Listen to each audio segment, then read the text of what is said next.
Bom, vamos falar um pouquinho agora acerca de sistemas bem específicos, né? Alguns sistemas podem ser classificados de uma forma bem menos generalista, né?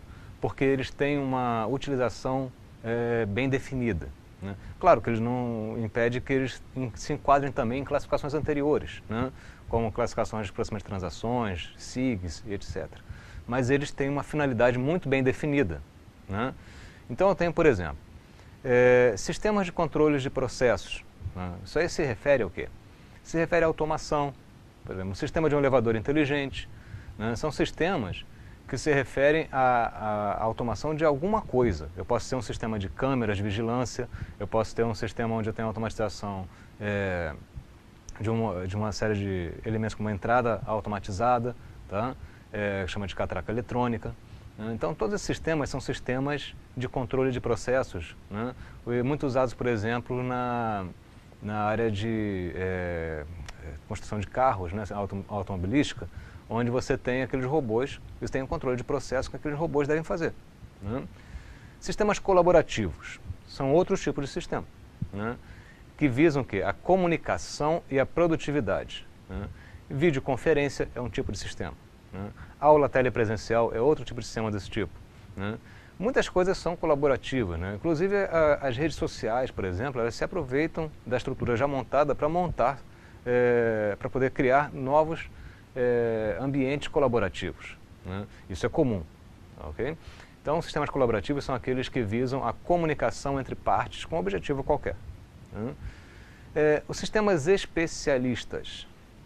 Sistemas especialistas, eles são sistemas que visam atuar como se fosse um especialista de uma área qualquer, né? Não necessariamente vai cumprir com todas as tarefas do especialista, mas vai dar apoio à tarefa dele, né? Esses sistemas são comuns, por exemplo, na área médica. Você tem muitos sistemas que fazem o pré-diagnóstico, né, de determinados exames, né? São sistemas especialistas que definem, a partir daquele resultado do exame, se existe um indicativo de alguma patologia, o que normalmente depois é conferido pelo médico, que vai, é claro, analisar perante a situação do indivíduo se aquilo é realmente uma patologia ou se é apenas um sinal indicando, de acordo com as características dele, que ele tem que tomar um cuidado menor, né? Então, assim, em termos de sistemas especialistas, você tem essa área onde você tem análise de exames, é um especialista. Você tem sistemas especialistas que trabalham na área automobilística, né? Você tem sistemas especialistas que são voltados para determinados especialistas, né? Quando você tem, você pode facilitar tarefas, você pode fazer simulações nos sistemas especialistas, né? Você tem a necessidade do quê? Você precisa de conhecimento, manuais, documentos, né, que indiquem como aquilo deve ser feito dentro da área e, é claro, a presença de um especialista, né? Você tem que ter pelo menos um conjunto de especialistas que possam aferir se aquele sistema está definindo decisões corretas, está mostrando a informação correta, né? Então é um sistema bastante caro, bastante difícil de se criar, porque você necessita de um recurso humano mais caro, você necessita de uma documentação mais cara, você necessita de vários elementos que podem levar a uma precificação maior, né? Mas o sistema especialista, uma das áreas muito comuns são as simulações computacionais. Por exemplo, se eu tiver numa Petrobras, uma empresa qualquer dessas, onde eu vá verificar se existe a possibilidade de explorar um petróleo numa determinada área. Ao invés de investir alguns bilhões ali, eu posso investir alguns poucos milhões num sistema que faça simulação, indicando para mim se aquilo pode dar certo ou não, de acordo com um determinado nível de erro, né? Mas você vai investir alguns milhões? Sim, para evitar perder alguns bilhões, né? Então, os sistemas especialistas, eles estão nessa área de simulações e apoio à tomada de decisão por especialistas. Sistemas de gerenciamento de conhecimento, eles servem para organizar e disseminar conhecimento da empresa, né?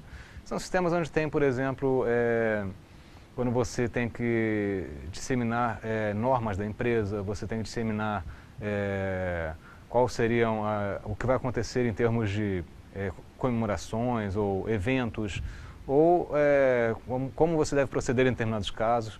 Então, são sistemas de gerenciamento de conhecimento. Esse conhecimento vai ser divulgado para toda a empresa, né?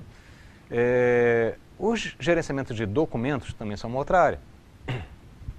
Sistema de gerenciamento de documentos se referem ao gerenciamento da digitalização e acompanhamento do ciclo de vida de documentos. Esses sistemas são normalmente chamados de GED, seria Gestão Eletrônica de Documentos. Tá? Um GED ele tem a seguinte função: eu tenho que digitalizar documentos, né, e acompanhar essa digitalização num ciclo de vida, no workflow. Né? Não só documentos digitalizados, como documentos já gerados por outros sistemas. Né?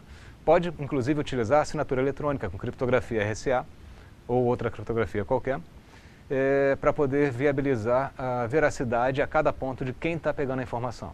Né? Um GED pode, por exemplo, agir da seguinte forma: suponha um desenho feito no CAD por um engenheiro. Esse é um documento que vai entrar no workflow. Né? Esse desenho vai para a área financeira, que vai precificar, vai fazer algumas modificações de repente naquele desenho, adicionando elementos que se refiram à parte de custo. Né? Aí eu já tenho aí um segundo nível do workflow que vai para o setor, um setor gerencial lá de compras. Né? E esse cara vai olhar aquilo e vai entrar no outro sistema para poder pedir as compras. Então você tem um acompanhamento desse documento ao longo de toda a cadeia. Quem viu, por que viu, o que definiu, qual informação foi gerada para o nível superior vai só subir, né? Até chegar no nível estratégico. Então, esses são sistemas para gerenciamento dos documentos. Eu quero meus documentos digitalizados, organizados, quero saber quem acessou, quando acessou, por que acessou, quero saber o ciclo de vida dele e quem deve acessar, quem deveria ter acessado. Né? Esses são chamados GED, Gestão Eletrônica de Documentos. Além disso, eu tenho sistemas que seriam sistemas corporativos, que chamam de interfuncionais. Né? Que são interfuncionais ou corporativos? Ou seja, as várias funções, as várias funcionalidades da empresa são combinadas dentro de um único sistema. Ou seja, eu tenho uma visão global, uma visão corporativa da empresa. Ou seja, aquela pecinha que foi produzida vai para o estoque, eu vou acompanhar aquela pecinha no momento que ela foi produzida, mas eu tenho já nele o sistema de estoque, eu tenho a logística, acompanhamento em tempo real do transporte dessa peça. Eu tenho nesse mesmo sistema qual o recurso humano que foi utilizado para produzir a peça, o quanto ele custa, qual vai ser o salário dessa pessoa, quanto ele vai gastar por hora. Eu tenho o recurso também que foi primário para a construção, eu tenho o controle de toda a estrutura da empresa num único sistema. Tá? Esses sistemas corporativos são chamados de ERP, Enterprise Resource Planning, né? Que seriam sistemas que têm uma visão global de cada elemento da empresa. São sistemas bastante complexos, envolvem várias áreas, vários níveis de conhecimento, ele tem, então, assim, vários módulos, difíceis às vezes de customizar, por exemplo, no Brasil, onde você tem vários tipos de impostos diferentes. Né? Imagina, por exemplo, se um ERP funcionando nos Estados Unidos trabalha com um imposto, aqui no Brasil ele vai ter que trabalhar com imposto federal, estadual, municipal, às vezes outros ainda, a nível, por exemplo, proximidade de costa e tudo mais. Então, esses sistemas ERP, aqui às vezes eles são mais difíceis, inclusive, de você consolidar, porque você tem que lidar com variáveis que não existem nos sistemas originais ERP. Né? Mas a principal função dele é o quê? É controlar de forma global os recursos da empresa. São chamados de ERP, e alguns exemplos deles são SAP R3, Microsiga, são alguns sistemas desse tipo. Uma curiosidade acerca do ERP é que a origem dele está na engenharia de produção. Né? A engenharia de produção sempre teve aquela preocupação em gerenciar recursos. Então você tinha uma coisa chamada MRP, que era o Material Resource Planning, né? Que depois evoluiu para o MRP2, onde você tem uma gerência de recursos, pessoas, etc., ao longo de uma cadeia de produção. Essa ideia levou ao ARP. Então, é um software que surgiu de uma técnica, uma metodologia usada na área da engenharia de produção. E hoje é usado amplamente pelas empresas para controle global, controle corporativo da empresa.